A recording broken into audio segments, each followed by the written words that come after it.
Good morning friend.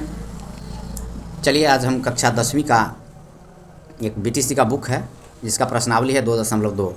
ये प्रश्न है एक पहला एक का पहला। तो चलिए हम इसको देखिए, ये बहुत ही महत्वपूर्ण प्रश्न है। अक्सर परीक्षाओं बोर्ड परीक्षाओं में ये पूछे जाते हैं। प्रश्न है निम्न द्विघात बहुपदों के शून्य ज्ञात कीजिए और शून्यकों तथा गुणांकों के बीच के संबंध की सत्यता की जाँच कीजिए। ये लगभग हर साल बोर्ड परीक्षा में ये पूछा जाता है। तो चलिए हम आपको इसका एक प्रश्न बना के दिखाते हैं। प्रश्न एक। तो आइए इसके प्रश्न पे चलते हैं। ये प्रश्न है आपका x² x-2। तो सबसे पहले हमें क्या करना है, इसके शून्य ज्ञात करने हैं। तो शून्य ज्ञात करने के लिए मुझे शून्य, तो आप लोग को मालूम है इसके शून्य क्या क्या होते हैं, कौन कौन शून्य होते हैं। तो इसके शून्य निकालने का जो फार्मूला है हम आप बीच बीच में बताते चलेंगे। पहले हम इसको क्या करते हैं, गुणनखंड में दे से इसके शून्य निकालते हैं। तो पहले मिडिल टर्म को स्प्लिट कर देंगे, तोड़ेंगे। तो 8 और इसका अचर मान है 8, इसका अचर पद है 1, तो 8 में से गुना करेंगे 8।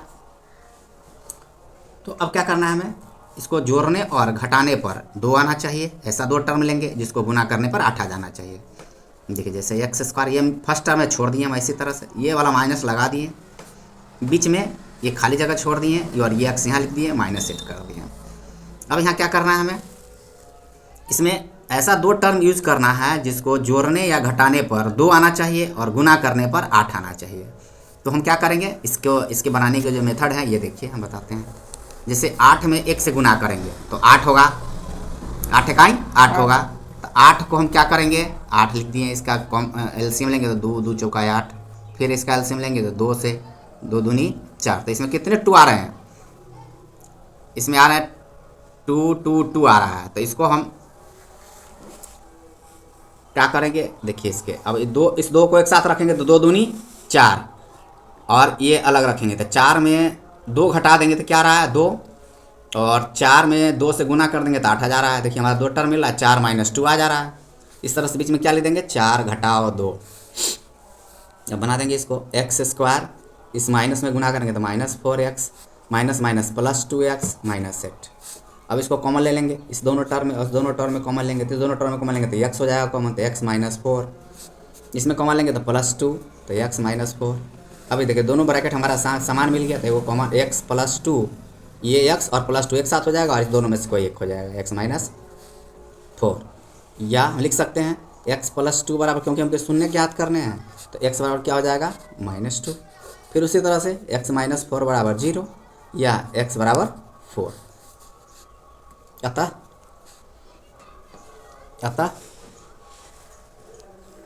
x² -2x -8 के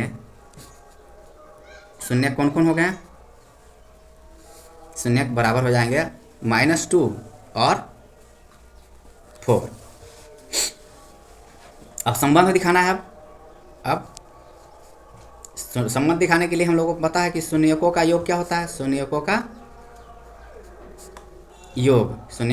योग बराबर होता है, एक तो फॉर्मूला हम लोग जानते हैं शून्यकों का, ऐसे शून्यकों का योग होता है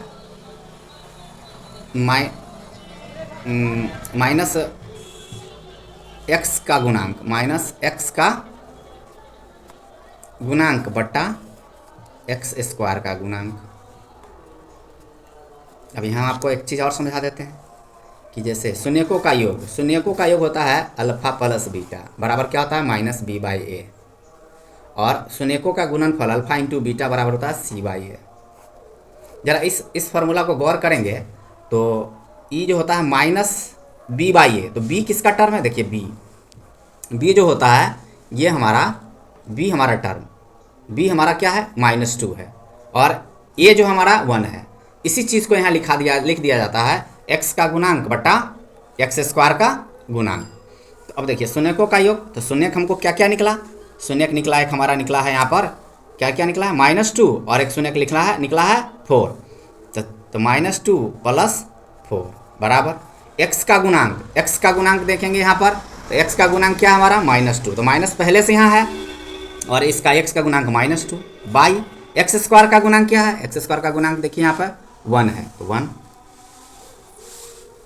1 है बराबर क्या हो जाएगा, 2 में से 4 घटेगा तो क्या बचेगा 2।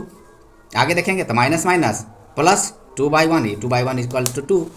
क्या हो गया, संबंध स्थापित हो गया, दोनों साइड बराबर रहता स्थापित हो गया।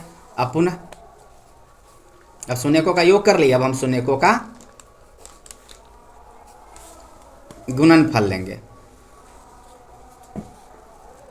शून्यकों का गुणनफल बराबर क्या होता है, अचर